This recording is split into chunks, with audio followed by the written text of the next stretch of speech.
Thank you so much for joining us on It's Time today. We are your hosts. I'm Linsly Donnelly, your citizen scientist and your longevity expert for midlife women. And I'm Dr. Jen Wagner, physician and holistic performance expert. Welcome to It's Time, powered by Prosper. Just a quick reminder, the information discussed in this podcast is for informational and educational purposes only. We are not offering medical advice, nor are we entering into any type of physician or clinician relationship with listeners. Always consult your healthcare provider before beginning any new fitness, nutrition, or lifestyle changes to ensure they're right for you. Your health and safety is our priority, and let's keep it that way.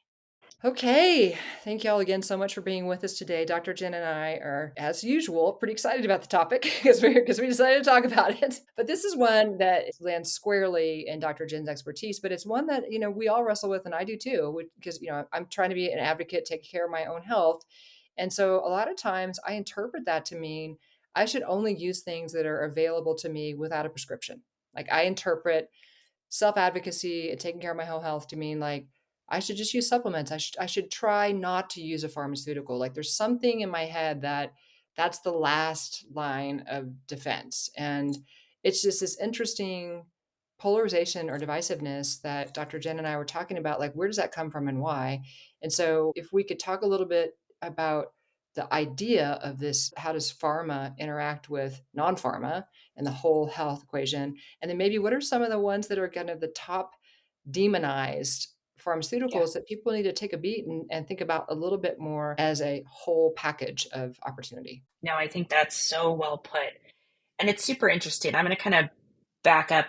When I was a medical student is when, so this is really, it's 25 years ago. And I clearly remember it was right when Dr. Andrew Weil was kind of the first holistic physician coming out. And he happened to be on the faculty of my medical school. And so this whole idea of integrative medicine, like we kind of got a very early snapshot of what it was. And it was voodoo, it was fringy, it was all of the things because we had been very, the medical field prior to that had been very seriously ingrained in pharma. It was very Western medicine.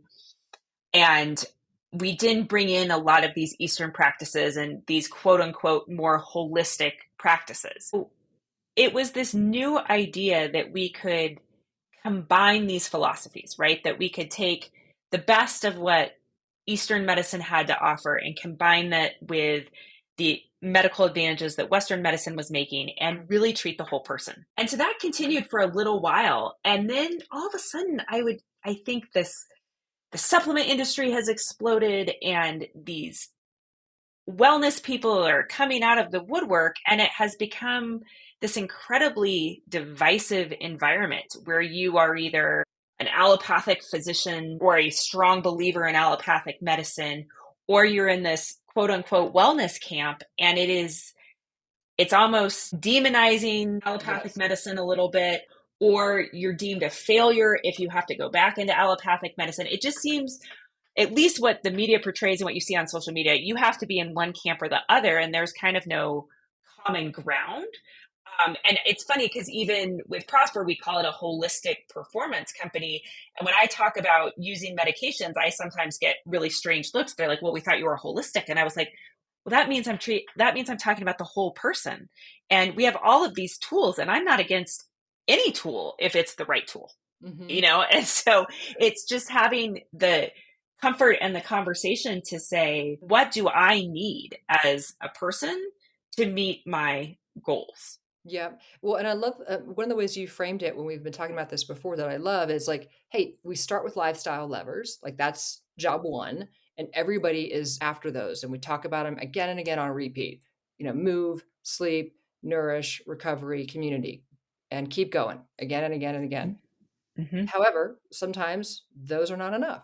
Right. And so, Absolutely. I'm happy to share my own story, but even the other day, a LinkedIn post came across my network, and it was from someone who I actually don't know personally, but was describing this situation that, a very health conscious individual that had gone in for their annual physical and was doing all the right, quote unquote, right things, exercising, sleeping, eating well, taking mhm, their supplements, etc. And yet blood pressure was elevated and blood pressure continued to be elevated and physician recommended blood pressure medication. And this individual was so upset. Not, I mean, not at the healthcare provider, but just was like, I don't want to take that, etc. And I just, part of me was like, wow, what a great time to be alive that we actually have that tool to offer you. We have a really safe, efficacious, well studied, low risk medication that is just going to absolutely synergistically amplify all the work that you're doing. And I said, in my own personal situation, my dad had his first heart attack in his mid 40s, second heart attack and double bypass in his mid 50s. And I mean, I could eat a little better. I will admit, it's that's my hard. That's my hard. But I'm active. I sleep. I've learned to control my stress level better. All of these things. My cholesterol's a disaster. It was, and there's only so much I can do from a lifestyle perspective. And I know we've done deep dives in cholesterol, and so much of that is genetic to begin with. I was like, I went to, I had deep conversations with my healthcare providers.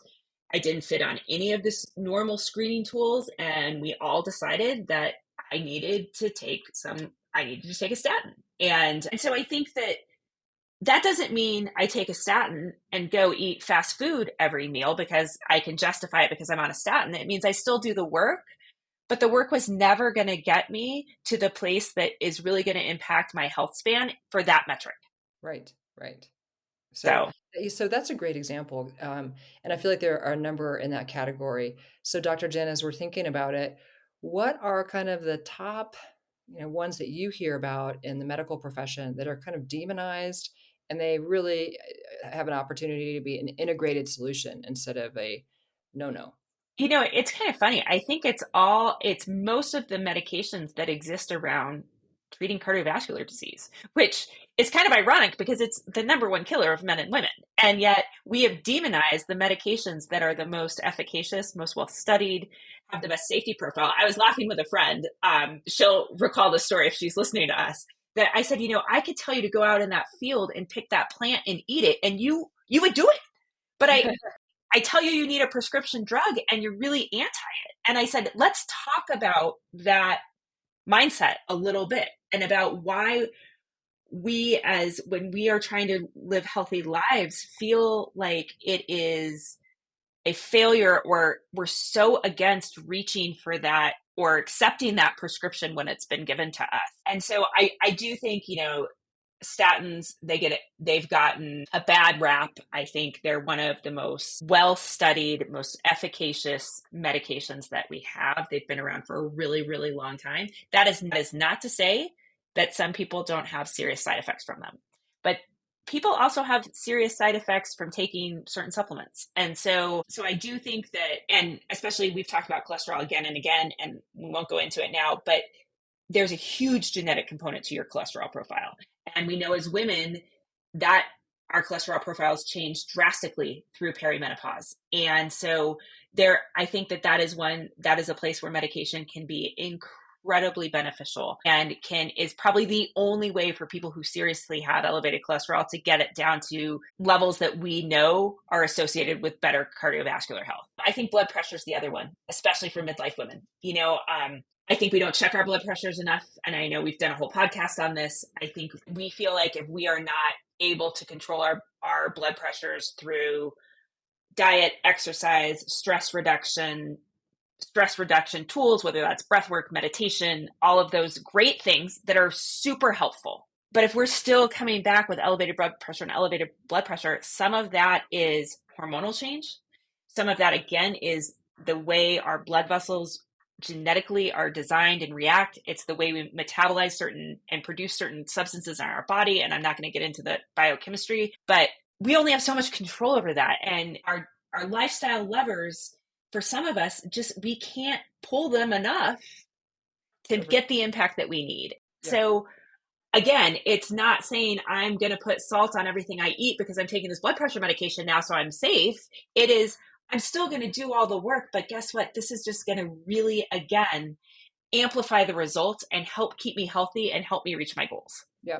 As you were describing that, like, hey, I'm still going to do the work, but I am also going to be appreciative that there is a support in that work in this tool called the pharmaceutical, it does remind me a little bit about the conversation we're hearing more and more in these longevity circles about GLP-1s and Yeah, are they potentially in that camp? And I know we don't have the answer for that right now, but I do want to put it out there for people if they are thinking about tools in the toolkit for a certain condition, specifically if it's not diabetes, that there are things that they want to talk to their medical practitioner about versus just reading the polarizing media and saying, "Oh, I'm never going to do that." Psychedelics is another one in that category for certain conditions. It's just like being the role of your own quarterback in your life is you may not know that that's your role, but it is your role. In that role is incumbent upon you to look at all the tools on the table and work with the advisor you trust to figure out if they're right for you to bring into your solution set. absolutely. And I think, you brought up, I think, a couple classes of medications that are getting a lot of attention right now, and the good, the bad, the ugly, all in between.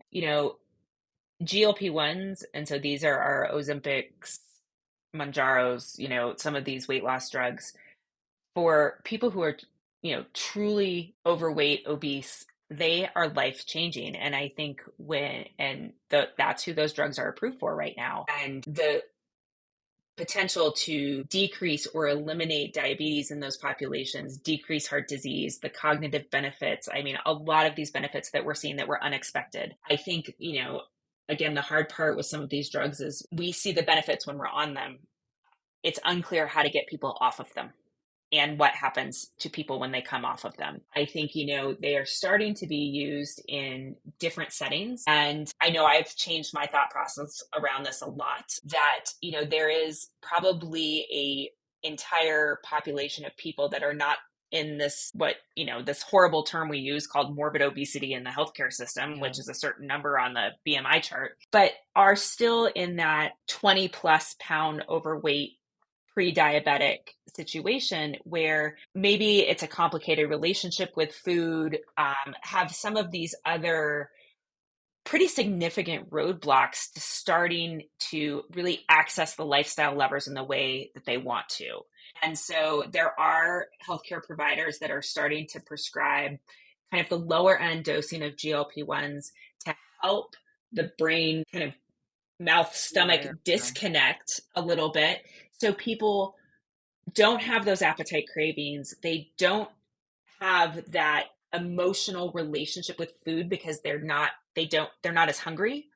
So they can then make better choices around food in a much more stable environment. Get the confidence to start the exercise routine, and really does lead to some great long-term health impacts because they have the motivation and they have the toolkit to really invoke those lifestyle principles, which maybe were always prohibited with that emotional relationship with food or not being able to overcome that first step. And so I think that they are, again, we're not sure how long to leave people on them. We're not sure the side effects of coming off of them. So I think we're learning more and more. But I do think that that is another area where we're actually starting to see a benefit of those drugs.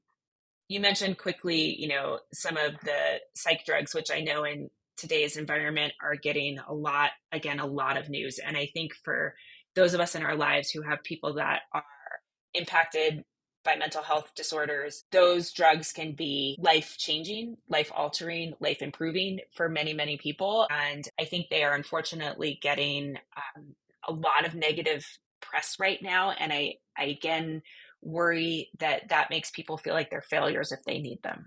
Yeah. And, I know we both have people in our inner circles that Yes. have really benefited from the availability of some of these medications. Absolutely. And so, again, it's always, if you're hearing all of this stuff in the media, it's a really good idea to go talk to your trusted practitioner because I truly believe this, taking 35 supplements that we haven't studied and we might know how one works, but we don't know how it interacts with all other 34 versus taking one or two really well studied pharmaceuticals if you really need them. In my medical mind, it's kind of a no-brainer for my personal decision. And granted, we all have to make our own personal decisions, but I think I just don't want that idea of if you need a pharmaceutical, you're failing. Right, right. Well, I think it's the idea that if you need a pharmaceutical, you're failing. Okay, No, you're not. But it's also this idea of if you see yourself as a healthy, clean living advocate, that is not mutually exclusive with taking a pharmaceutical that is targeted for a condition that you cannot impact with your life levers. And so, or taking psychedelics if that's the way you're going to impact the mental and cognition challenges.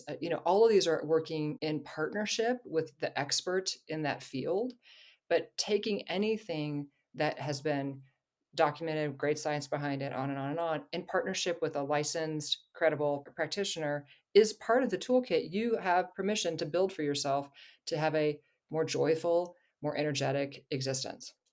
Exactly. And I think the word joyful is really, really important in that. And, I have had friends and acquaintances who have gone on these crazy restrictive, I don't even want to call it a diet, like live in these crazy restrictive food environments, is what I'm going to call it, to try to lower their cholesterol to a point it's never going to happen. Like the degree of which, we can maybe get 5 to 10% lower. And if you need to lower your cholesterol 40%, it's almost impossible to get there with diet alone. And so, and I'm sure there's one or two people that will call me out on that. And yes, there are case studies where people have done it, but for the majority of the population, it's just not going to happen. Yet these people just are so insistent that they can do it. And I'm like, how is that fun to eat that way? How is that enjoyable? Like, it just, and you ask them and it's terrible. Like, they're like, this is terrible. And I was like, so what is the big deal? Like, the disconnect is still a little hard for me to understand, to be perfectly honest with you,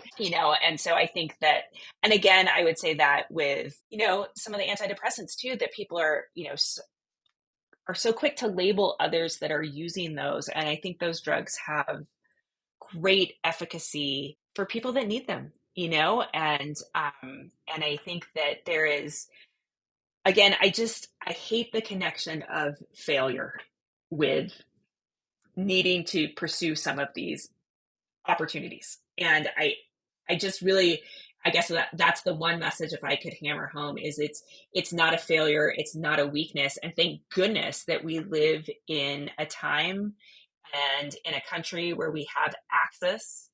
Hopefully, not all of us, but there is high quality healthcare, and there are these very inexpensive, very safe options to really amplify what we're working on. Yeah. And so I think the other point you've made is pharmaceutical isn't mutually exclusive with clean, holistic, healthy living. So they can work in tandem. So the supplements and pharmaceuticals is often what's happening in somebody's pantry. 100%. And like I said, there are always individuals that use things as a crutch, right? That I don't want to clean up the way I live, so I'm just going to take some drugs to counteract this and that. And that's their choice as well. I think, in this wellness setting, and in people that are listening to this are probably in the camp of trying to live the healthiest, best lives they can. And so I just, again, want to say that thank goodness we have access to this. I'm an anesthesiologist by training, and I don't think anybody would walk into the operating room and say, please just put me to sleep with some supplements. Yeah. They want the drugs, right? And so it's just interesting, this disconnect when it comes to, and I think this is kind of a failure of our healthcare system too, is that we don't talk about prevention enough. And we're using a lot of these as preventatives. Like, you're doing everything right. Let's bolster that preventive nature a little bit more, or that preventive advantage a little bit more, with bringing down your blood pressure a little bit, with bringing down your cholesterol a little bit more than what we can, with getting some weight off while you are lifting weights and eating the protein and doing the right things to build lean muscle. There are tools that can help with these things. Well, thank you. Thank you for taking the time to kind of lay that out, because I feel like it happens a lot in the conversation where it's an either or dynamic. And the assertion here is it's an and environment, and, enjoy that and take advantage of that. Absolutely. Absolutely. Thanks so much. Thank you. Thank you so much for spending your time with us here today. If you liked what you heard and you got some tips on how to live better right now and for the long haul, please help us reach more midlife women. Please share and rate and like this show. And we can't wait to continue the dialogue with you on our next episode. Until then, thank you. It's time.